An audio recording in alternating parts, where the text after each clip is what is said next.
Hello students, this is Neeraj Gupta. In this video we will discuss about merits of internal sources. Last video में हमने पढ़ा था internal sources में mainly transfer है, promotion है. अब आपको अगर अपनी वैकेंसी फिल करनी है तो जो लोग आपकी ऑर्गेनाइजेशन में ऑलरेडी काम कर रहे हैं आप उनके थ्रू भी अपनी वैकेंसी फिल कर सकते हैं. अब इसके क्या फायदे होंगे? सबसे पहली बात, हायर मोटिवेशन लेवल. नेचुरली जब एम्प्लॉइज प्रमोट होंगे तो वो मोटिवेटेड होंगे, उनको देख के दूसरे लोग मोटिवेट होंगे कि यार हाँ यहाँ अच्छा है, यहाँ प्रमोशन मिलती है, उससे फिर बेटर सैलरी, बेटर फैसिलिटीज़ मिलती हैं. तो हर कोई चाहेगा कि वो बेटर परफॉर्मेंस अपनी लाए, है ना. अच्छा, फिर हमने ये भी डिस्कस किया था कि अगर प्रमोशन होती है तो it will be a chain of promotions, क्योंकि एक एम्प्लॉय अगर ऊपर चला गया, जैसे मैंने एग्जांपल लिया था वाइस प्रिंसिपल अगर प्रिंसिपल बन गए तो कोई मे बी एचओडी किसी एक सब्जेक्ट का वो वाइस प्रिंसिपल बन सकता है. आई डोंट नो, मैं ऐसे ही तुक्का मार रहा हूँ. स्कूल्स में आई डोंट नो किस तरह से प्रमोशंस होती हैं, बट एक लॉजिक लेने की कोशिश कर रहा हूँ.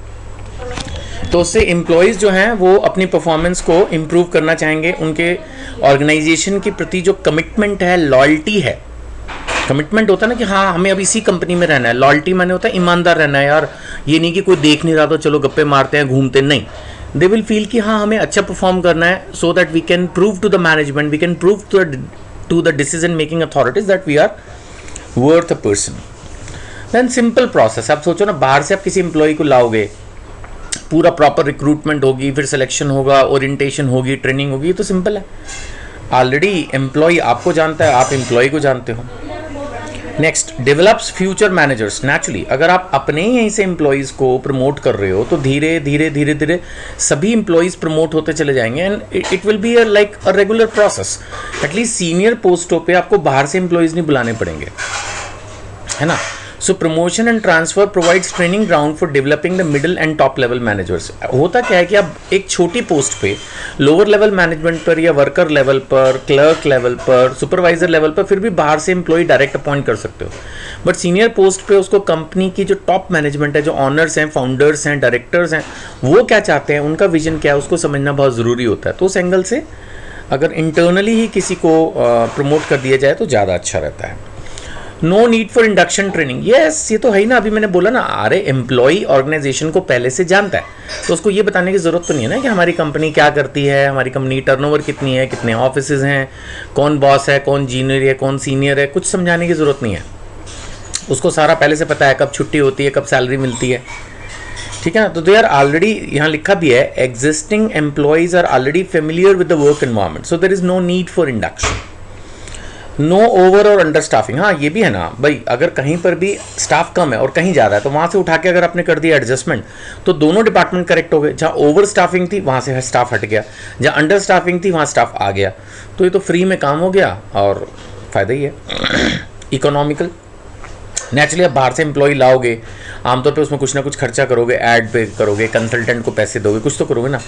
तो वो सारा खर्चा आपका बचता है और ट्रेनिंग भी बच गई.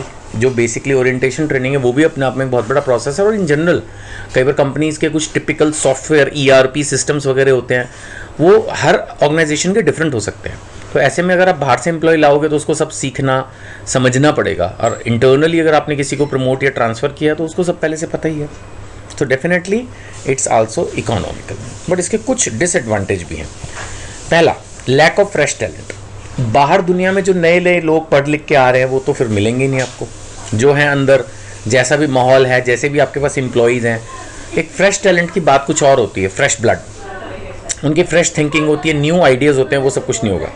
सो it prevents infusion of new blood and reduces the scope for fresh talent, है ना. इन ब्रीडिंग, एग्जिस्टिंग एम्प्लॉयज़ में continue to work and behave in the old ways. अच्छा, कोई कोई एम्प्लॉय मान लेते हैं वो थोड़ा ढीला है, उसको अपने प्रमोट कर दिया सोच के कि शायद अब करेगा, लेकिन वो पहले की तरह ढीला ही रहा. तो ये इस तरह से नुकसान हो सकता है कि जो फ्रेश ब्लड, फ्रेश टैलेंट वाली बात है. देन इसमें एक पॉइंट इन्होंने दिया है, डिक्रीज इन एंथुजियाज्म लेवल. क्योंकि उनको लगा है कि जैसे कई होते हैं ना, गवर्नमेंट डिपार्टमेंट होते हैं जी 3 साल बाद प्रमोशन होनी है. अब अगर कोई इस तरह से सोचेगा कि 3 साल बाद प्रमोशन होनी है तो हो ही जाएगी, तो फिर वो सोचेगा यार काम करो मत करो, पहली बार प्रमोशन होएगी 3 साल के बाद, दूसरी बार 3 साल बाद हो ही जाएगी. बट ज़्यादातर ये पॉइंट जो है ये एप्लीकेबल होता है गवर्नमेंट डिपार्टमेंट्स या PSUs पे. प्राइवेट सेक्टर में ऐसा नहीं होता, टाइम बाउंड प्रमोशंस नहीं होती ज़्यादातर. प्राइवेट सेक्टर में तो परफॉर्मेंस बेस्ड ही होती हैं. नई एंटरप्राइज के लिए सूटेबल नहीं. हाँ, उनके पास तो इतने एम्प्लॉय नहीं होंगे, किसको प्रमोट करेंगे और किसको तो ट्रांसफ़र करेंगे, तो उनके पास तो है नहीं, उनको तो शायद बाहर से ही भरना पड़ेगा. देन इन्होंने पॉइंट दिया है lack of competition. It reduces the spirit of competition among employees as there is no competition from the outside world. अब सपोज एक ऑफिस के अंदर 3 लोग काम कर रहे हैं, उनमें से माना सपोज मैं उनमें से एक हूँ और मैं बेस्ट कर ही रहा हूँ, तो मुझे पता है बाहर से तो ये कंपनी ज़्यादातर अपॉइंट करती नहीं है. प्रमोट होगा तो हम तीनों में से ही कोई एक होगा और मैं बेस्ट हूँ तो मेरी हो ही जाएगी. तो मैं इतना कम्पिटिटिव नहीं रहूँगा. अगर मुझे लगेगा यार बाहर की दूसरी कंपनी से भी कोई बेटर मैनेजर आ सकता है जो कल को हो सकता है मेरे ऊपर आके बैठ जाए, तो I will definitely try to improve my performance. फिर ट्रांसफर्स पे ये लोग बोल रहे हैं कि इससे प्रोडक्टिविटी और ओवरऑल इफेक्टिवनेस एफिशिएंसी रिड्यूस हो सकते हैं. हाँ, ये भी है. अगर एम्प्लॉयज़ को फ्रीक्वेंटली ट्रांसफ़र किया जाए, स्पेशली अगर उनको दूसरे शहरों में भेज दिया जाए, तो उससे बहुत ट्रबल होती है और कई बार एम्प्लॉयज़ ठीक से काम नहीं कर पाते. कई बार खासकर फीमेल एम्प्लॉयज़ तो समटाइम अगर उनको आप आउटसाइड द सिटी ट्रांसफ़र कर दो तो रिज़ाइन भी कर देते हैं. तो समटाइम्स इससे फिर ओवरऑल कंपनी की परफॉर्मेंस थोड़ा सा रिड्यूस हो सकती है. राइट. लिमिटेड चॉइस, हाँ वो तो है ही ना भाई. अगर आप कंपनी के अंदर से एम्प्लॉयज़ सेलेक्ट कर रहे हो तो then you have a limited choice.